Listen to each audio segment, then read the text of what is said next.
Егер осы дүниеде әркімнің бір ісіне араласып тиісе берсең біреуге, ан тиісе берсең, бүйтіп кете берсең, шұқи берсең деген нәрселер болады ғой, мазалай берсең. Өзіңіз ойлаңыз, кім кепіл болады Алла Тағаланың сізге тиіспеуіне?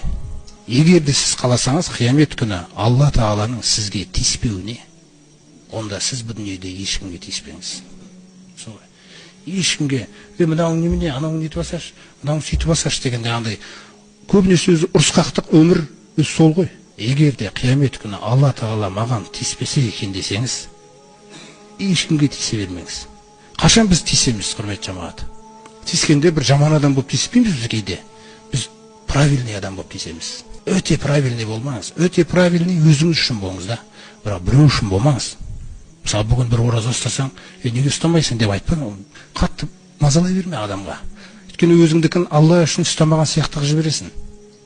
Алла үшін құнды істеп атқан құлшылық